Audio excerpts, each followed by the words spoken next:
வணக்கம். காஞ்சிகேசன் பேசுகிறேன். எப்படி இருக்கீங்க? ஏரியாவில் நல்லா ஆகிடுச்சுங்களா? ட்ரை ஆகிடுச்சா? சந்தோஷம். இங்கே மழைலாம் இல்லை, அப்படியே வெயில் வந்து இது எப்படி இருக்கணும், இளம் வெயிலாக இருக்குது. நம்ம நல்லாயிருக்கு. அதாவது நல்ல மழையில் நனைஞ்சி போய் சூடாக டீ சாப்பிட்டு இருக்கணும். அப்படி இருக்கணும். என்ன ஜில் வேதனை இருக்குது, வெயிலும் இருக்குது. அதான் விஷயம். ஓகே. அப்புறம் நண்பர்னால் நம்ம சப்ஸ்கிரைபர் தான். ஒருத்தர் திருநெல்வேலியில் இருக்கிறார், ஒருத்தர் இன்னொருத்தர் மதுரையில் இருக்கார். இவங்க 2 பேரும் இதில் ஒருத்தர் தான் கேட்டார் என்ன, இது மாதிரி சென்னையில் மோர் மார்க்கெட்டுன்னு ஒரு இடம் இருந்ததா, அது இப்போ இருக்கான்னு கேட்டாங்க. மோர் மார்க்கெட் கேள்விப்பட்டிருக்கீங்களா? அதாவது இது வந்து 90s இருக்கிறவருக்கு 90ல் பிறந்தவங்களுக்கு கூட தெரியாது. மோர் மார்க்கெட்னு ஒன்று இருந்தது, அது இப்போது இருக்கான்னு கேட்டார். மோர் மார்க்கெட்டுன்றது இப்போ இல்லை. ஏன் அந்த மோர் மார்க்கெட்டு தான் இப்போது அந்த ரயில்வே ஸ்டேஷன் இருக்குல்ல, சென்ட்ரல் ஸ்டேஷன், அந்த எக்ஸ்டெண்ட் பண்ணாங்க பாருங்கள். அந்த ஸ்டேஷனை எக்ஸ்டெண்ட் பண்ணாங்க. அதே மாதிரி அந்த நியூ பில்டிங் வந்துருப்பாங்க, யூனிட்லாம் போகுது பாருங்க, அங்கே தான் இருந்ததுங்க. அங்கே வந்து ஒரு அள்ளிக்குளம்னு ஒன்று இருந்தது. அதை எல்லாத்தையும் காலி பண்ணி இப்போ ரயில்வே ஸ்டேஷன் விட்டுட்டாங்க. யூனிட் போகிறதுக்கு அந்த இடம் ஃபுல்லாக டெமாலிஷ் பண்ணிட்டாங்க. இப்போது அந்த ரயில்வே பில்டிங் எக்ஸ்டெண்ட் ஆகிடுச்சு. அங்கே யூனிட் பில்டிங் இதுவாகிடுச்சு. அங்கே தான் இந்த மோர் மார்க்கெட்டுன்னு ரொம்ப எக்ஸலண்ட் பில்டிங். அது ரெட் பில்டிங் மாதிரி இருக்கும். அது பழைய பில்டிங், அதாவது நம்ம ஆங்கிலோ இண்டியன் காலத்துக்கு இங்கிலீஷ்காரன் கட்டினது அப்படி வச்சிடலாமா? ஏன்னா சென்ட்ரல்லாம் அப்படி தான். சென்ட்ரலு அந்த பக்கத்தில் ரயில்வே ஆஃபீஸ் இருப்பாங்க, அதுக்கு பின்னாடி வந்து ரெட் பில்டிங் எங்கள் ஆஃபீஸ் இருந்தது, போஸ்ட் ஆஃபீஸ் இருந்தது. அதெல்லாம் அந்த பில்டிங். இது சென்ட்ரல், பக்கத்தில் மோர் மார்க்கெட், இதெல்லாம் இங்கிலீஷ்காரன் காலத்துது. அவங்க அந்த ரெட் செங்கலில் கட்டி அதே கலரில் வச்சுருப்பாங்க. அதில் எந்த வித பெயிண்ட்டும் இல்லாமல் இருந்தது. இப்போ தான் இவங்க சென்ட்ரலுக்கு கொஞ்சம் கலர்லாம் கொடுத்து அப்படி கொஞ்சம் இந்த ஸ்டைலுக்கு மாற்றிட்டாங்க. மற்றபடி எங்கள் பில்டிங்கு போஸ்ட் ஆஃபீஸ் வந்து அதே கலரில் தான் இருக்கும், ரெட் பில்டிங். அதுக்கு பேர் ரெட் பில்டிங் தான் பேர். இது ரயில்வே பில்டிங் அப்படி தான். அதுக்கும் ரயில்வே பில்டிங் கலர் கொடுத்துட்டாங்க. அடுத்து இந்த மோர் மார்க்கெட்டுக்கும் கலர் கொடுக்க முடியாது, அதே ரெட் பில்டிங்கில் இருந்தது. எதுக்கு எனக்கு அவ்வளோ டீட்டெயில் தெரியுன்னா, சில பேர் சிந்தாப்பேட்டில், அதாவது சென்னையில் இருக்கவங்க மோர் மார்க்கெட்டை பார்த்துருப்பாங்க, போய் வந்திருப்பாங்க. நான் அது உள்ளே வாழ்ந்தவங்க. அதாவது நான் ஒரு குறைஞ்சது ஒரு 10 மாதம் தான் இருந்திருப்பேன். அது வந்து நல்ல பில்டிங்கானு கேட்டால் நல்ல பில்டிங் இல்லை, எல்லாமே ஏமாத்து வேலை பண்ணுற இடமா இருந்துச்சு. அது உண்மையிலேயே அவ்வளோ பில்டிங் நிறைய ஏமாத்துகிற வேலை பண்ணுற வேலையாக இருந்தது அங்கே. அதனால தான் ஒரு அனுபவி ராஜா அனுபவின்ற நாகேஷ் மனோரமா படத்தில் கூட பாட்டு ஒன்று வரும். சென்னை நேம் கெட்டு போனது, சென்னை வராது, அதாவது மதராஸ் நேம் கெட்டு போனதுக்கு மதராஸ் நேம் கெட்டு போனதுக்கு மோர் மார்க்கெட் தான் காரணம். உண்மையில் 100க்கு 100 உண்மை. காரணம் அங்கே எல்லாமே டூப்ளிகேட்டுங்க, எல்லாமே. ஏன்னா எனக்கு தெரியும். அதாவது இப்போது ஒரு சின்ன உதாரணம் சொல்லிடுறேன், கரெக்டாக. மோர் மார்க்கெட்டு பின்னாடி தான் நம்ம சர்க்கஸ் இருந்தது. அதாவது சர்க்கஸ்லாம் போடுவாங்க, பின்னாடி ஜூ இருந்தது. இப்போ அந்த ஜூலாம் கிடையாது, இப்போ அங்கே தான் யூனிட் ஆகிடுச்சு. அந்த ஜூலாம் இருக்கும். அங்கே எம்ஜிஆர் சிங்கன்னு அந்த அடிமை பெண் சிங்கெல்லாம் அங்கே தான் வச்சுருந்தாங்க. அது கொஞ்சம் ஃபேமஸ் தான். இப்போ சர்க்கஸ் போடுற இடம்லாம் அங்கே தான் இருக்குது. அந்த அள்ளிக்குளம்னு ஒன்று இருந்தது, அதே மூடிட்டாங்க. மோர் மார்க்கெட்டில் பெரிய ஹோட்டல் ஒன்று எதுனா, அப்போது பிக்னிக்னு ஒரு ஹோட்டல் இருந்ததுங்க. அந்த மோர் மார்க்கெட் என்ட்ரன்ஸ் உள்ளே போகும்போது அந்த பிக்னிக் ஹோட்டல் இருக்கும். அது ரொம்ப நல்லாயிருக்கும். அங்கே தான் நாங்கள் அந்த கடையில் வேலை செய்யும்போது புக் ஸ்டாலில் ஒர்க் பண்ணியிருந்தேன்னு வைங்களேன். வீட்டில் படிச்சுட்டு சும்மா ரிசல்ட் வரது சும்மா இருக்கவே ஏதோ ஒரு வேலைக்கு அனுப்பிச்சாங்க. சரி, இந்த மோர் மார்க்கெட்டில் போய் சேர்த்து விட்டாங்க. ஆனால் நான் அங்கேயே இருந்தேன்னா நம்ம கதை வேறு மாதிரி போயிருக்கோம். ஒரு 1 இயரில் இந்த போஸ்ட் ஆஃபீஸ் விளாண்டு திடீர்னு வந்து நுழைஞ்சனால நம்ம லைஃப் ஸ்டைல் மாறிடுச்சு. அதுதான் விஷயம். அங்கேருந்து ஏன் மாறி இருக்கோம் அதை சொல்கிறோம்னா, மோர் மார்க்கெட்டில் உள்ளே போனால் முதல்ல புக் ஸ்டால் தாங்க இருக்கும். அதில் பாதி புக்கு நியூ புக்கு வாங்கினா கரெக்டாக இருக்கும். நிறைய பேர் என்ன பண்ணோம், அப்போல்லாம் ஸ்கூலில் ரிசல்ட் வந்த உடனே புக்கு லிஸ்ட்டு கொடுத்துருவாங்க, இதெல்லாம் வாங்கிட்டு வாங்க அப்படின்னு. உடனே பேரண்ட்ஸ் என்ன பண்ணுவாங்கன்னா, பழைய புக்ஸ் வாங்க தான் போவாங்க. பழைய புக்கு வாங்குவாங்க. இல்லாட்டி இப்போ நான் 7ஆவதுன்னு வைங்களேன், 8ஆவது படிக்கிற பையன்ட்டு அந்த 7ஆவது புக்கு இருக்கும், அதை அப்படியே ட்ரான்ஸ்ஃபர் பண்ணிப்பாங்க. அவங்கெல்லாம் கரெக்டாக அந்த பைண்டிங் பண்ணியிருக்கா, பாதி வேலை கணக்கு போடுவோம். அப்போல்லாம் புக்கு விலைலாம் 1.25 ரூபா, 2 ரூபா, 2.5 ரூபா இப்படி தான் இருக்கும். உடனே கணக்கு போட்டு டோட்டலாக பார்த்தோன்னா ஒரு 5 ரூபா முடியும். 5 ரூபா 6 ரூபான்னு. அது பெரிய காசு அப்போது. இப்போ மாதிரிலாம் கிடையாது. அதை கொடுத்து அப்படியே ட்ரான்ஸ்ஃபர் பண்ண. அப்படி புக்கு கிடைக்காதவங்க அந்த லிஸ்ட் எடுத்து எங்கே வருவாங்கன்னா நேராக மோர் மார்க்கெட் தான் வருவாங்க. மோர் மார்க்கெட்டில் வந்து வாங்கினா அங்கே பாதி ரேட் அப்படின்னு. உண்மையிலே பாதி ரேட் தான். ஒரு புக்கு விலை 5 ரூபான்னு வைங்களேன். இவங்க என்ன பண்ணாங்க, மோர்மாட்டில் அந்த புக்கினுடைய விலையை மட்டும் எடுத்துருவாங்க. அதாவது பிளேடு நேச்சுரலாக கட் பண்ண மாதிரி அப்படியே பிளேடில் கிழிச்சிடுவாங்க. இவங்க இந்த ரப்பர் ஸ்டாம்ப் இருக்குல்ல, அதில் வந்து 12 ரூபான்னு பிரிண்ட் அடிப்பாங்க. ஏன்னா நான் செஞ்சுருக்கேன், 12 ரூபான்னு அடிப்பாங்க. அவர் வாங்க வரவர் புது புக்கினுடைய ப்ரைஸ் பார்க்க மாட்டாங்க, நேராக இங்கே வந்து வாங்குவாங்க. உடனே பாதி விலையாச்சு. இவர் வந்து 12 ரூபா புக்கை இவர் 8 ரூபான்னு சொல்லுவாங்க கடைக்கார். அவன் என்ன பண்ணுவான், பாதி விலைன்னு சொல்லி தான் வந்தேன். அப்புறம் 7 ரூபாய்க்கு தள்ளுவாங்க, இல்லாட்டி 6 ரூபாய்க்கு வாங்கிப்பார். அவர் சட்டப்படி அவர் பாதி விலையிலே நிற்பார். ஓகே கொடுத்துருவாங்க. ஆனால் அது ஒட்டி விலை எவ்வளோ, 5 ரூபா மேலே வச்சு நாங்கள் 1 ரூபா வச்சு வைப்போம். அதாவது பாதி விலை நாங்கள் வாங்கிட்டு அது 50 காசில் 75 காசு வாங்கிப்போம். அப்படி தான் அதுமாதிரி எல்லாத்துலேயுமே சில டிமாண்ட் புக்ஸ் வருதுங்களேன். இந்த மெடிக்கல் புக்கில் வந்துன்னா ரொம்ப டிமாண்ட் புக்கெலாம் வரும். அது மெடிக்கல் காலேஜ்னு வந்து கேட்பாங்க. அந்த டிமாண்ட் புக் பாதி புக்கு இருக்கும், மீதி பாதி புக்கு இருக்காது. என்னடா பண்ணிட்டு அதே மாதிரி இங்கிலீஷ் லெட்டர்ஸில் ஏன்னா புக்கு இருந்ததுன்னா அதை தீயில போட்டு விட்ற வேண்டி தான். அதையும் இதை வச்சு பயன் பண்ணுவோம். வித்தியாசமே தெரியாது. ஏன்னா அவன் வந்து ஒரு மாதம் கழித்து தான் அவனுக்கு தெரியும், சிலபஸ் மாறும். இதில் ஒரு சாப்டர் போகும், அங்கே ஒரு சாப்டர் எடுத்துன்னு வைப்பாங்க. அப்போ தான் என்னடா இதுக்கு சம்மந்தம் இல்லை நேரம் வந்து கேட்பாங்க. ஆனால் எங்கள் கடைக்கு அந்த புக்குக்கு பின்னாடி எங்கள் கடை நம்பரை எங்களுக்கு தெரிஞ்ச சீக்ரெட் நம்பரை எழுதியிருப்போம். இப்போ 127 எங்கள் நம்பர் வைக்கலாம், கடை நம்பரு. அதில் அழகாக பென்சிலாக லைட்டாக எழுதிருப்போம். எங்கள் கண்ணு மட்டும் தெரியும். நிறைய வித்தை இருக்குது அதில். அது எழுதுவோம். அவன் நேராக நம்மகிட்டே வருவான். வந்துட்டு சார் இங்கே தான் வாங்கினேன், புக்கு பாதி வேறு மாதிரி இருக்குங்க, அந்த சாப்டர் இல்லையே, இப்போ வந்து இது எடுத்துன்னு இருக்காங்க, இது வேறு மாதிரி இருக்கேன். நாங்கள் சொல்கிறோம், வரும்போது தெரியும். ஏன்னா எங்களுக்கு நிறையா அந்த ஞாபகம் இருக்கும். யார் யார்கிட்ட நம்ம ஏமாற்றி கொடுத்துருக்கோம் எல்லாமே தெரியும். நாங்கள் என்ன பண்ணுவோம், அதை பார்த்துட்டு இல்லை இங்கே வாங்கலை சார், இல்லை இங்கே தான் வாங்கினேன். முதல்ல சார் போடுவோம், அப்புறம் இங்கே இல்லைங்கன்னுவோம், அப்புறம் இங்கே இல்லை ஏன்னுவோம், அப்புறம் டேன்னுவோம். இந்த 4 வச்சோன்னு வைங்க, அவன் நிற்க மாட்டான், ஓடி விடுவான். ஓடலன்னு வைங்க, அவனை இன்னும் மெட்ராஸ் லாங்குவேஜ் போட்டு ஒரு மாதிரி இன்னொருத்தனை திட்டுற மாதிரி இவனை திட்டினு வைங்க, இவன் அந்த லைனை விட்டு எகிரி போயிடும். அதுக்கு மேலே அப்படியே போகிறான்னா அப்படி போகாமல் வரும்போது எவனோ போகிறாமல் டக்குன்னு தள்ள தட்டுவாங்க. சில டேமேஜ் வேலையெல்லாம் நடக்கும். இது புக் ஸ்டாலில் நடக்கிறது. நம்மளுக்கு தெரிஞ்ச ஏமாத்துகிற வேலை இந்த புக் ஸ்டால். இது இன்னொன்று, அப்போல்லாம் அந்த திருப்பதி பஸ்ஸில் எங்கே வந்து நிற்கும் தெரியுங்களா, எங்கள் மோர்மாட்டில் தாங்க நிற்கும்.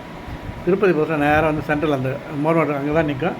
நின்ன உடனே அந்த ஆந்திரா பஸ் சொல்லுவாங்க, இறங்கி அப்போல்லாம் கொத்தவள்ளி செடி இருந்தது, மோர்மாட்டு இருந்தது, ஆந்திரா பஸ் இங்கே தான் நிற்கும். அவங்க இறங்கி இப்படி வருவாங்க.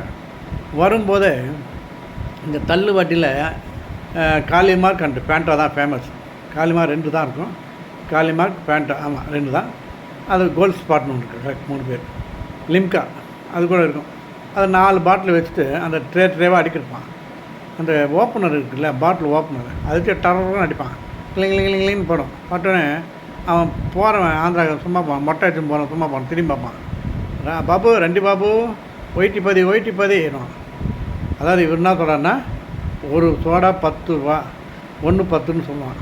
அவன் என்ன பண்ணுவான், ஏமி 10 பைசாலான்னு.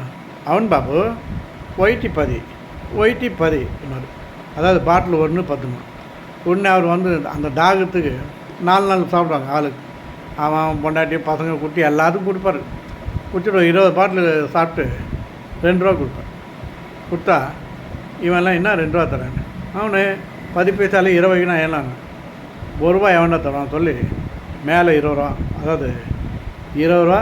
ஆமாம், ஒயிட்டி பதினா 2 ரூபா வருதா மொத்தத்தில் 20 சோடாக்கு, இன்னும் 20 ரூபா கேட்போம். 2 ரூபா வரும், இன்னும் 22 ரூபா கேட்போம். அங்கே ஆரம்பிப்பார்.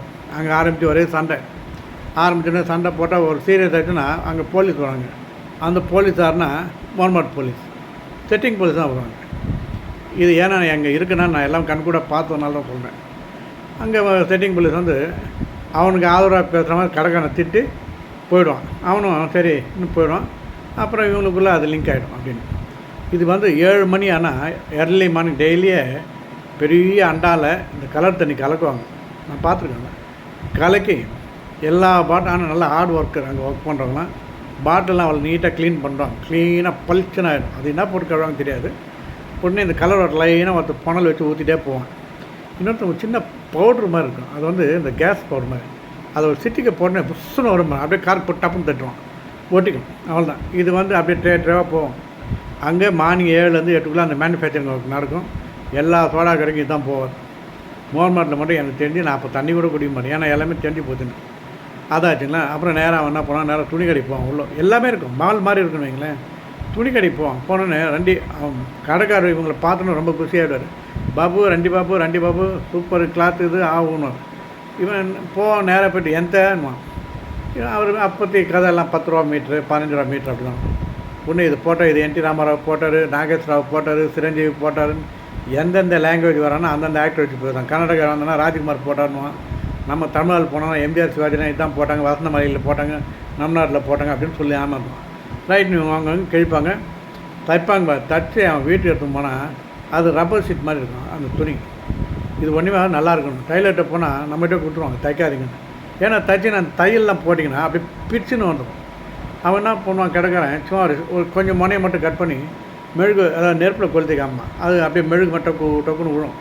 பார்த்தீங்களா நல்ல துணி இது தண்ணியில் போட்டால் சுருங்கிடும். தண்ணியில் போட மாட்டான், நெருப்பில் போட்டு காமிப்பான். இங்கே ஏமாறானா துணிகளில் ஏமாட்டு அப்படியே அவர் துணி வாங்காமல் போக முடியாது. துணி நீங்கள் தொட்டுட்டிங்கன்னா நீங்கள் வாங்காமே போக முடியாது. நீங்கள் என்ன வேலை கேட்குறோ அது தகுந்த மாதிரி அவங்க கொஞ்சம் மேலே வச்சு நம்ம தள்ள கட்டுவாங்க. நீங்கள் வாங்காமன்னா அடி வாங்கினா போவீங்க. அது உண்மை. அது முடிஞ்சுதான். அப்புறம் அங்கேருந்து வருவார். இந்த அடுத்து இந்த சூட்கேஸ் கடைக்கு வருவாங்க. இந்த அட்டைப்பேட்டு சூட்கேஸ்லாம் கொடுப்பாங்க. அப்போல்லாம் விஐபி தான் ஃபேமஸ். அந்த விஐபி வச்சுட்டு இது எம்ஜிஆர் உலகம் தொட்டு வேலையில் வச்சுருந்தது, இது அதில் வச்சுருந்தது, இதில் வச்சுருந்தது சொல்லி நல்லா ஏமாற்றுவாங்க. நம்ம நாட்டில் இந்த வச்சு தான் பாடினார், இதில் ரகசிய போலீஸ் இந்த சூட்கேஸ் வந்தது அப்படின்னு சொல்லி அதை ஒரு ஏமாற்றுவாங்க. ஏமாற்றி அவங்க அதாவது சூட்கேஸ் அவன் ஒரு 50 ரூபா தொடங்கிட்டு இவர் ரொம்ப உஷாராக பேசுகிறேன்ட்டு இவர் 25 ரூபா கேட்பார். அப்புறம் பிறகு தள்ள கட்டுறாங்க. இதில் வேறு அந்த சூட்கேஸ் ஸ்ட்ராங்காக இருக்குதான்னு பார்க்குறது எப்படின்னா அந்த கடையில் ஒரு 2 சின்ன பசங்க வச்சுருப்பாங்க. டேய் வாடா மேலே ஏறி நெல் ஆடணும். அந்த பையன் நடுவில் நிற்க மாட்டான், நடுவில் நின்று உள்ளே போயிடுவான். அவனா போனால் அந்த சூட்கேஸினுடைய எட்ஜில் நிற்பான். இந்த க்ளோஸ் பண்ணுறல அந்த எட்ஜில் நின்று 4 சைடும் அப்படியே ட்விஸ்ட் பண்ணி குதிப்பான். நமக்கு அந்த ட்விஸ்ட்டு தெரியாது. பரவாயில்ல சூட்கேஸ் காலியாக நல்லா தான் இருக்குன்ட்டு வாங்கி நல்லா ஒரு தினத்தந்தி பேப்பர் வச்சு கட்டி கொடுத்துருவாங்க. ஓகே எடுத்து போக தான். அங்கே முடிஞ்சாலும் அங்கேருந்து நேராக கூலிங் கிளாஸ் கடை வரும். அங்கே போனோன்னே நண்டி பாபுன்னு போட்டு கடையை கண்ணில் போட்டுருவான். போட்டு அப்பா எம்ஜிஆர் மாதிரியே இருக்கிற, சிவாஜி மாதிரியே இருக்கிற, இப்படிக்கிற அப்படி. அப்போல்லாம் ரஜினி கமல்லாம் கொஞ்சம் ஃபேமஸ் கிடையாது, ஓகேவா? அதனால் அவங்க பேரை சொல்லுவாங்க. ஏன்னா இது 75லேயே அது 76ல் மோர்மாட்டே க்ளோஸ் ஆகிடுச்சுன்னு நினைக்கிறேன். அது சரியாக அந்த வருஷத்தில் தான் முடியுது. 76 77 ஏதோ முடிஞ்சு போச்சு கதை. சாரி 78க்குள்ளே முடிஞ்சதுன்னு நினைக்கிறேன். பாம் பிளஸ்ன்னு சொல்லிட்டாங்க. பில்டிங்கே காலி, டெமாலிஷ் பண்ணி தான் இந்த பில்டிங் கட்டினாங்க, ரயில்வே பில்டிங் தான். அதுக்காக சொல்கிறேன். அப்போ ரஜினி கமல்லாம் இன்ட்ரடியூஸ் தான், வேறு ஒன்றும் இல்லை. அதனால் சிவாஜி எம்ஜிஆர் வச்சு தான் காலத்தை ஓட்டினது. எம்ஜிஆர் சிவாஜி எஸ்எஸ்ஆர் ஜெமினி இவங்க பேரை சொல்லி தான் வண்டி ஓட்டுவாங்க. கூலர் போட்டு இப்படி இருக்கும் அப்படி இருக்குன்னு சொல்லி அதையும் வாங்கிட்டாங்க. நீங்கள் வாங்காமல் மட்டும் போக முடியாதுங்க, அது மட்டும் நிச்சயம். டீ கடைக்கு போனால் டீ சாப்பிடுவோம், டீ கொடுப்பான். அதில் டீ கொஞ்சம் தண்ணியாக கொடுப்பாங்க, கொஞ்சம் ஆளை பார்த்து போடுவாங்க. இது மாதிரிலாம் இருக்குது. அதே மாதிரி இந்த ஹோட்டலுக்கு வந்தால் அங்கேயும் விலை ஒரு மாதிரி சொல்லி வாங்குறது. அது மாதிரி நிறைய கோல்மால் பண்ணாங்க அந்த மோர்மாட்டில். அதனால தான் என்னவோ அந்த பில்டிங் டெமாலிஷ் ஆகிடுச்சு. அங்கே இருந்தவங்க யாரும் அவ்வளோ சரியாக இல்லை எனக்கு தெரிஞ்சு. நிறைய பேர் ரொம்ப ரிச்சாக இருந்தாங்களாம் இப்போ எங்கே இருக்கான்னு தெரில. எனக்கு தெரிஞ்சு ரொம்ப பேர் காலி, அதாவது நஷ்டம் ஆகிட்டாங்க அப்படின்னு ஏமாற்றினே அந்த எவ்வளோ நாளுங்க பொறுமையாக பார்த்துக்க முடியும். அதனால் அவன் சம்பாதிச்சு கொடுத்து அவன் பையன் அழிச்சிட்டான். இதை மாதிரி தான் போச்சு கதை. அது மாதிரி அது ஒரு உதாரணம் மோர்மாக்கிட்டு. இதை விட்டேன்னா இன்னொன்று சொல்ல மாட்டேங்க. இந்த மீன் கடைக்கு வருவீங்க, பெரிய மீன் கடை அங்கே தான் இருந்தது. கலர் மீன் வச்சு பெரிய பெரிய தொட்டி நாங்களாம் லைஃப்பில் பார்த்ததே கிடையாது, அவ்வளோ பெரிய தொட்டி இருக்கும். அந்த மீன் கடையில் கோல்டன் ஃபிஷ்ஷு, ஃபைட்டரு, ஏஞ்சலு, இதெல்லாம் கோரா அதெல்லாம் இருக்கும். நம்ம ஒரு மீனை காமி அவர் ஒரு மீனை பிடிப்பார். அதுதான் விஷயம். தெத்தினே போகாமல் வலையை போட்டுக்கிட்டு ஒரு சில மீனுங்களாம் உடம்பு சரியில்லாமல் இருக்கும், அப்படியே பெண்ட் ஆகிட்டு இருக்கும். அது 2 நாள் இறந்துன்னு தெரியும் அவங்களுக்கு. அப்படியே அது ஓட முடியாமல் போகணும். அதை பிடிச்சி நம்மளுக்கு ஒரு ஆர்லிக்ஸ் பாட்டிலாம் அப்போல்லாம் ஃபேமஸ். ஆர்லிக்ஸ் பாட்டில் போட்டு கொடுத்துருவாங்க, இல்லை பிளாஸ்டிக் பையனா அதில் போட்டு கொடுத்துருவாங்க. அது கொடுத்துட்டு நம்ம கேட்ட மீன் வேறு, அவங்க சொன்ன மீன் வேறு. இருந்தாலும் ரேட்டு ஒரு மாதிரியா ஏதோ நம்ம ரேட்டுக்கு தான் நம்ம மாற்றி கொடுத்துருவாங்க. அதை வாங்கிட்டு வீட்டுக்கு வந்தோன்னா அவர் 2 நாள்ட்டு அப்புறம் டாட்டா காமிச்சு போயிடுவார். இந்த மீனுக்கு தகுந்த புழு இருக்கும். அது அந்த கூவாத்தில் அந்த அள்ளி தோட்டம்னு சொன்ன பாருங்கள், அள்ளி குளம், அங்கேருந்தே பிடிப்பாங்க. அது மீனுக்கு ஏற்ற புழு ஒரு மாதிரி, அது பார்க்கவும் ஒரு மாதிரி பேட் ஸ்மெல் வரும். அந்த புழுவை ஒரு தொட்டியில் போட்டு வச்சுருப்பான். அது 10 காசு 20 காசு கொடுப்பாங்க. அதை வாங்கி அதை பிளாஸ்டிக் பையில் போட்டால் அப்படியே நெளியும், அது தீக்கு போட்டால் மீன் சாப்பிடும் அப்படின்னு அது மாதிரிலாம் விற்றுது. அதே மாதிரி முட்டை பவுட்ரு விற்பாங்க மீனுக்கு, அங்கே பண்ணி ஏமாத்தான். அதே மாதிரி இந்த விலங்குகள்லாம் இந்த பூனைங்க, கீரி சாரி முயல், எலிங்க, கிளிங்க, இது ஒரு கூண்டில் வச்சு வைப்பாங்க.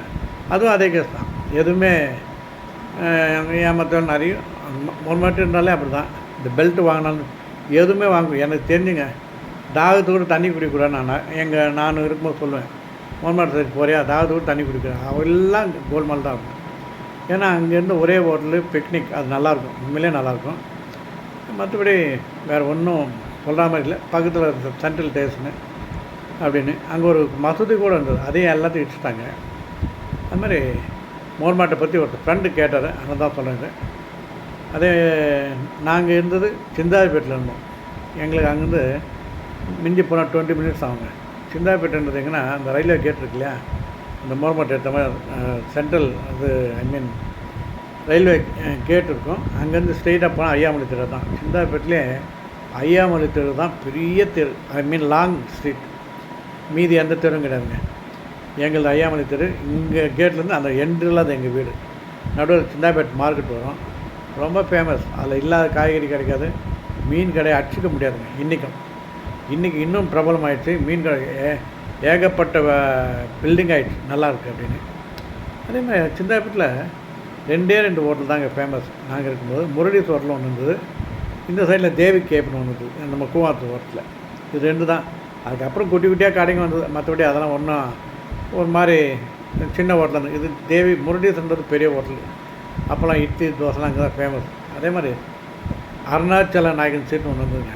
அது எங்கன்னா அந்த புதுப்பேட்டிலேருந்து இந்த கூவாத்து அந்த பிரிட்ஜு வரும், இங்கேருந்து அந்த சின்னாப்பேட்டை ஸ்கூல் வரைக்கும் அந்த லாங் ஸ்ட்ரீட்டாக தான் நீட்டு தெரு, அருணாச்சல நாயகன் ஸ்ட்ரீட். இது 2 தாங்க. இது ஐயாமலை தெரு நீட்டு, அதுக்கு அடுத்தது அருணாச்சல நாயகன் ஸ்ட்ரீட் தான் ரொம்ப லென்த்து. அதே மாதிரி எல்லா கேஸ்ட்லேயும் பேர் இருந்தது, ஸ்ட்ரீட் இருந்தது. எங்கள் தெரு பேர் ஐயாமலை தெரு வச்சா முதல்ல வந்துட்டேன். அதே மாதிரி பள்ளித்தெருன்னு ஒன்று இருந்தது எங்கள் தெரு பக்கத்தில், பள்ளித்தெரு. அப்புறம் கலவச்செட்டி தெருன்னு வந்தது, அப்புறம் குருவப்பச்செட்டி தெருன்னு வந்தது, அப்புறம் செங்கனச்செட்டி தெருன்னு வந்தது, சுவாமி நாயக்கன் ஸ்ட்ரீட்னு வந்தது. அதே மாதிரி அக்ராகரம் ஸ்ட்ரீட்னு வந்தது. நாங்கள் அதை அக்ராகன்ற சில பேர் நிறைய வராதனால பாப்பா தெருன்னு சொல்லுவோம். அங்கே முதல்ல சில பேர் தான் இருந்தாங்க. அங்கே தான் நம்ம மதுவலி சண்முகம் இருந்தார் அந்த அக்ராகரம் ஸ்ட்ரீட்டில். இல்லை விஐபிலாம் இருந்தாங்க அப்படின்னு. அதே மாதிரி குருவப்பச்செட்டி தெரு, சாமி பண்டாரம் ஸ்ட்ரீட்டு, குட்டி நாயகன் ஸ்ட்ரீட்டு, அது மாதிரி. ஆமாம், இது அது மாதிரி இருந்தது. திடீர்னு ஒரு சட்டம் வந்தது, இந்த கேஸ் பேர்லாம் எடுத்துடணும் அப்படின்ட்டு. அது யார் பேர் எனக்கு தெரியல. ஏன்னா அப்போல்லாம் நான் குட்டி பசங்க, உடனே கடனும் கருப்பு பெயிண்ட் எடுத்து தாரெலாம் எடுத்து அடித்தாங்க. எங்கள் தெருவில் ஐயாமலை தெரு முதலே அடிச்சிட்டாங்க. ஐயா தெருவாய் பார்த்தீங்கன்னா குருவப்பச்செட்டி தெரு, செட்டி அடிச்சிட்டாங்க, குருவப்ப தெருன்னு வந்தது. இது மாதிரி ஒவ்வொருத்தரும் அடிச்சுட்டு வந்தாங்க. எங்கள் பக்கத்து தெருவை பள்ளி தெரு, பள்ளி அடித்தாங்க தெரு. என்ன தெருன்னு என்ன வரணும் பார்த்தாங்க. சரி இது வேணான்றாங்க, அதே பேர் விட்டாங்க. விட்டு இன்றைக்கி நடைமுறைக்கு இதே தான். ஐயாமலை தெரு, பள்ளி தெரு, குட்டி நாயகன் ஸ்ட்ரீட்டு, குட்டி நாயகன் தெரு, கலவச்செட்டி தெரு, அது மாதிரி வந்துச்சு.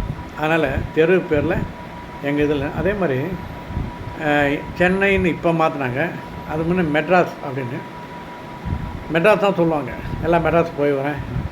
அந்த சுவாமி நாயகன் ஸ்ட்ரீட் ஒன்று வந்துங்க. அது நிறைய பேர் அந்த ஏரியாவில் இருக்கவங்க, சிந்தாபேட்டில் இருக்கவங்க, இப்போ எப்படின்னு தெரில, நாங்கள் இருக்கிற வரைக்கும் ட்ராம் ரோடுன்னு சொல்லுவாங்க. ஏன்னா அந்த ட்ராம்னு ஒரு வண்டி இருந்தது, இந்த தண்டவாளம் ரோட்லேயே இருக்கும். அது மேலே அது பாட்டு மெதுவாக தான் போவோம், ரன்னிங்லேயே ஏறலாம், ரன்னிங்லேயே இறங்கலாம் அப்படின்னு. இது நேராக சென்ட்ரல் வரைக்கும் போவோம் அப்படின்னு சொன்னாங்க. அந்த ரூட் கூட இருந்தது. நாங்கள் அதுக்கப்புறம் ரோடு போட்டு அது மேடாயிடுச்சு. அதே மாதிரி அந்த கூவாறு, அங்கே ஒரு அணகட்டம்மா கோயில் ஒன்று இருக்கும், ரொம்ப ஃபேமஸான கோயில். அது இந்த கூவாத்தில் தண்ணி வரும்போது அங்கே போய் வேண்டுவாங்கல்லாம். அதாவது சொன்னோன்னே அந்த கூவாறு அடங்கி போயிடும் அப்படின்னு சொல்லுவாங்க. அது அணைக்கட்டம்மா கோயில்னு. அதே மாதிரி தேட்டருக்கும் ஃபேமஸான இடம் சிந்தாபேட் தான். அதான் சொல்லியிருக்கேன். கெய்டி, கேசனம், இந்த சைடு சித்ரா, சாந்தி, தேவி பேரடைஸ் தேவிலாம் சாந்தி ஓனர், சாந்தி சிவாஜி படம் எடுத்தார் பாருங்க, சிவாஜி வச்சு படம் எடுத்தார். அந்த ப்ரொடியூசர் இவர்கிட்ட கேட்டிருக்காரு, கொஞ்சம் தேட்ரு இந்த படம் போனேன், அதுக்கு இந்த தேட்டரில் இவங்க ஒத்துக்கலையா என்னான்னு தெரில, உடனே அந்த ஆவேசத்தை அந்த அந்த பின்னாடியே கிரவுண்ட் வாங்கி அதை கட்டினது. தேவிப்பேடு 4 தேட்டர் ஒன்றா கட்டி அங்கேருந்து பார்க்கும்போது சாந்தி தேட்டர் குட்டியாக தெரியும். அதுன்னு அப்போ சொன்னாங்க கதை. அது உண்மையாக இல்லையான்னு தெரில. ஏன்னா அப்போ அது நாங்கள் நம்பணும் உண்மை தான் இருக்கணும். ஏன்னா அங்கே வந்து தேவிப்பேடு, தேவி பாலா, தேவிகலா 4 தேட்டர் பார்த்தோம் முதல்ல நாங்கள் தாங்க. அதே மாதிரி அந்த சரிவு நல்லா அப்படி அழகாக வரும் தேவிப்பேடத்தில். அதை மாதிரி எந்த தேட்டரும் கிடையாது. அதே இப்படி வந்தீங்கன்னா பாருங்களேன், சஃபயர், ப்ளூ டைமண்ட், இன்னும் 2 தேட்டர் வரும். அதில் வந்து சஃபயர் வந்து பெரிய இங்கிலீஷ் படம் தான் போடுவாங்க. ப்ளூ டைமண்ட்ன்றது அது வந்து 24 ஹவர்ஸ் படம் போட்டாங்க. எப்படின்னு கேட்குறேன், படம் ஓடிட்டே இருக்கும். நீங்கள் எப்போ வேணாலும் உள்ளே போகலாம், டிக்கெட் எடுத்துடலாம், நீங்கள் வேணான்னா வந்துடலாம். இது மாதிரி அது யாருக்காக வச்சாங்கன்னா, அது எம்ஜிஆர் பேரில் வச்சார். யாருக்காக வச்சாங்கன்னா, இந்த இப்போ ஊருக்கு வராங்க, ஒரு வேலையாக வராங்க, வேலையை முடிச்சாங்க, அவங்க எங்கே போய் தங்குவாங்க? ஹோட்டலில் போயெல்லாம் ரூம் போட முடியாது. அவங்க நம்ம நேராக வந்து இந்த ப்ளூ டைமண்ட் வந்துட்டு தேட்டரில் உட்காந்துருவாங்க. உட்காந்துட்டு ஒரு 4 மணிக்கு பஸ்ஸுன்னு வைங்களேன், ஒரு 3 மணி வரைக்கும் தூங்குறானா இல்லை படமானு தெரியாது. ஏதோ ஒரு 10 நாள் கதையை முடிச்சிடுவான். பார்த்துட்டு கொஞ்சம் வெளியே வந்து 4 மணி பஸ்ஸை ஊற்றி போயிடுவான். இது அப்புறம் இது நிறைய கொலாப்ஸ் ஆகிடுச்சு. தேட்டர் ஓப்பனாகவே வேறு மாதிரி வேலைலாம் ஆரம்பித்தேன். உடனே அந்த 24 ஹவர்ஸை கட் பண்ணிட்டாங்க. வேணாம், இது வந்து செட் ஆகாதுன்ட்டு. அது பக்கத்தில் ஜெமினி ஸ்டுடியோன்னு ஒன்று சூப்பராக இருக்கும். அது மேலே அந்த இந்த ஜெமினியினுடைய சிம்பிள் தெரியுங்களா, 2 பக்கம் கோமனை கட்டிருப்பாங்க, அந்த சிம்பிள் வச்சுருக்கோம். அதனால் நாங்கள் பார்த்துருக்கோம். அது அண்ணா மேம்பாலம் கேள்வி பார்த்தாலும் தெரியும். மேம்பாலம் அந்த அண்ணா மேம்பாலத்து வந்து தெரியும். அதெல்லாம் கூட டெமலைஸ் பண்ணிட்டாங்க. ரொம்ப பழைய சின்னங்கள் இதெல்லாம் எடுத்துட்டாங்க. இப்போ எங்களுக்கே சென்னைக்கு போனால், மெட்ராஸ் போனால் எங்கெங்கே மேம்பாலம் வருது ஒன்றுமே தெரியாது. ஆனால் நான் அண்ணா பிரிட்ஜு மேலே அண்ணா மேம்பாலம்ல சைக்கிளில் போயிருக்கேங்க. எப்படின்னு கேட்குங்க, சைக்கிளில் போக முடியாதுங்க, போயிருக்கேன். எப்படின்னா, ஒரு நாள் பந்து வந்துச்சு, எந்த வண்டியும் போகக்கூடாது நாங்கள். அப்போல்லாம் சைக்கிள் போட்டு நாங்கள் எங்கள் ஃப்ரெண்ட்ஸு கூட போனோம். போகும்போது என்னாச்சுன்னா, ஏறுறா சைக்கிளில், யாரும் போலீஸாக தடுக்கிறது இல்லை. நேராக போய் பிரிட்ஜ் மேலே ஏறும்போது ரொம்ப கஷ்டப்பட்டு ஏறணும். இறங்கினா அவ்வளோ வேகமாக போய் நேராக அந்த தேனாம்பேட்டில் போய் நிற்குதுங்க. அந்த சர்வில் பெடலே போனோம், நேராக போயிருந்து. அது ஒரு நல்ல எக்ஸ்பீரியன்ஸ். இப்போலாம் முடியுமா? கண்டிப்பாக முடியாது. நீங்கள் 2 வீலர் இருந்தால் தான் முடியும். அப்படின்னு சில அதிசயங்கள்லாம் நான் பார்த்தோம். வள்ளூர் கோட்டை அந்த அப்போ தான் ரெடி பண்ணின்னு இருக்காங்க. அப்போ நான் எக்மல் அப்போ தான் டியூட்டியில் சேர்ந்த புதுசு. அப்போ சின்ன வயசு, என்ன 1977 இயர்ஸ், அந்த வருஷம் தான் 78 இருக்குன்னு நினைக்கிறேன். அப்போ தான் வள்ளூர் கோட்டை ரெடி ஆகுது. அந்த கோபுரத்து மேலே எடுத்து நான் ஃபோட்டோ எடுத்துருக்கேன். அந்த சக்கரம் இருக்குது பாருங்கள், வள்ளூர் கோட்டை சக்கரம், அங்கெல்லாம் நாங்கள் ஃபோட்டோ எடுத்துருக்கோம். அப்போல்லாம் ஒன்றும் சொல்லுவோம். அந்த வாட்ச்மேன்ட்ட கேட்டால் ரைட் நீங்கள் போங்க. ஏன்னா கையில் வந்து அப்போ கிளிக் 3 கேமரான்னு ஒன்று இருக்கும். அதை எடுத்து நாங்கள் போய்ட்டு அதெல்லாம் என்ஜாய் பண்ணுவோம். எதுவும் கண்டுக்க மாட்டாங்க. என்ன அப்படி அப்போல்லாம் உண்மையாக இருந்தாங்க எல்லாருமே. இப்போலாம் அப்படி போனால் யாரும் எடுத்துன்னு வருவாங்க. அது மாதிரி அது ஒரு கேங்காக போவோம். அது ஒரு தமாஷா இருந்தது. அப்புறம் மோர்மாட்டில் இதுதாங்க விஷயம், மற்றபடி ஒன்றும் இல்லை. எல்லாமே ஏமாத்து வேலை. அதாவது எங்கன்னா புக்ஸ் யாரா சில பங்களாலாம் வந்து ஃபோன் பண்ணி சொல்லுவாங்க, இது மாதிரி புக்ஸு வந்து வாங்கிக்கோங்க. உடனே ஒரு ஆட்டோ எடுத்து போய், அப்போல்லாம் ஆட்டோ இல்லை, சைக்கிள் ரிக்ஷா போயிட்டு வண்டி ஃபுல்லாக எடுத்துன்னு வராரு. நான் கேட்போம் எவ்வளோ ஆச்சுண்ணா இதெல்லாம். ஏன்னா பெரும்பாலும் அங்கே எல்லாம் அண்ணா தான் கூப்பிடணும்னு ஒரு ரூல் இருக்குது. சார்லாம் கூட மாட்டேன், அண்ணா தான். எவ்வளோ ஆச்சுண்ணா? மொத்தம் அவன் 12 ரூபா வாங்கிட்டான். பார்த்தோம் ரிக்ஷா ஃபுல்லாக இருக்கும், என்னென்ன புக் இருக்கும். அதில் எது வேல்யூபிள்னு எங்களுக்கு தான் தெரியும். அவனுக்கு தெரிஞ்சது ஏதோ இடைக்கிட போட்டு கொடுத்துருவான் 12 ரூபாய்க்கு. எடுத்துன்னு வந்துடுறாங்க. அப்போ ஒவ்வொரு புக்கும் தட்டி எது டிமாண்ட் புக்கு, அது பாதி புக்கு இருக்கா, இதே மாதிரி லெட்டர்ஸ் இன்னொரு புக்கு தான் எடு, அதே இது எனக்கு அதுக்கு இன்னொரு பைண்டர் வருவார், அவர் அழகாக பைண்ட் பண்ணி கொடுத்துருவாரு. இதுதாங்க நடக்கும். அதே மாதிரி புது புக்கெலாம் பாம்பேயில் தான் வரும். அதுக்குன்னு சில வருவாங்க, மெடிக்கல் புக்கு, இந்த இன்ஜினியரிங் புக்கெலாம் வரும். ஒவ்வொரு புக்குக்கும் குறைஞ்சது 50%, 40% டிஸ்கவுண்ட் தருவாங்க. ஆனால் இவங்க வந்து வாங்குறவங்ககிட்ட 5% மட்டும்தான் ரிடியூஸ் பண்ணி தருவாங்க. அது ஒரு காலங்க. ஆனால் புக்ஸ் வாங்கும்போது எல்லாருக்கிட்டையும் கைண்டாக போவோம். இந்த நீக்ரோஸ் வந்தால் மட்டும் பயந்தாங்க, அடிச்சுடுவாங்க. நீக்ரோ வந்து அவாது அப்படின்னா இரியா எடுத்துதானே அவனே போய் ஜிம்பி எல்லா புக்கையும் கீழத்துலேயும் எடுப்பான். அவன்கிட்ட நம்ம பேசக்கூட முடியாது, போவாங்க புஷ்ஷுக்கு போவான். அது மாதிரி மற்றபடி இந்த ஃபாரினர்ஸ் இருக்காமாங்க, இந்த வெள்ளைக்கார சொல்லுமே, அவங்களும் ரொம்ப ஜாலியாக இருப்பாங்க. நம்ம என்ன அர்த்தம் அவங்க கூட சேர்ந்து சிரிச்சுட்டு போவோம் அப்படின்னு. மற்றபடி மோகன்மாட் லைஃப் நல்லா இருந்தது, ஏமாத்தாத வரைக்கும். ஏமாத்துறாங்க நிறைய அப்படின்னு தெரிஞ்ச பேர் தான் நல்ல வேலை என் லைஃப் ட்ராக் மாறிச்சு. இல்லைன்னா நானும் கொஞ்சம் என் கேரக்டர் ஒரு மாதிரி ஆகிருக்கும் அப்படின்னு சொல்கிறேன். மற்றபடி அங்கே இருந்தவங்க ஒன்றும் அவ்வளோ சரியாக இருந்ததா இல்லை எனக்கு தெரியல, அவ்வளோதான். ஏன்னா அதே மாதிரி நல்ல பில்டிங், அது ரெட் பில்டிங் பேர். ஒரு ஆணி அடிக்க முடியாது. அப்போலாம் ஆயுத பூஜைக்கு ஒரு ஆணி அடிக்கலான்னு பார்த்தா முடியாது, ஆணியே இறங்காது அந்த கல்லில், அப்படி இருக்கும். நல்லா என்ஜாய் பண்ண பில்டிங் அதெல்லாம். ஓகேங்களா? பார்ப்போம். இதுதான் மோர்மாடு நண்பரே, தெரிஞ்சுக்கோ. ஓகேவா? திருச்சி அண்டு மதுரைக்கு போடுறோம் என்னுடைய நியூஸ். மோர்மாடுன்ற ஒரே இடம் இருந்தது, நல்லா இருந்தது, மறக்க முடியாத இடம், நாங்கள் வாழ்ந்த இடம். ஓகே, பாய்.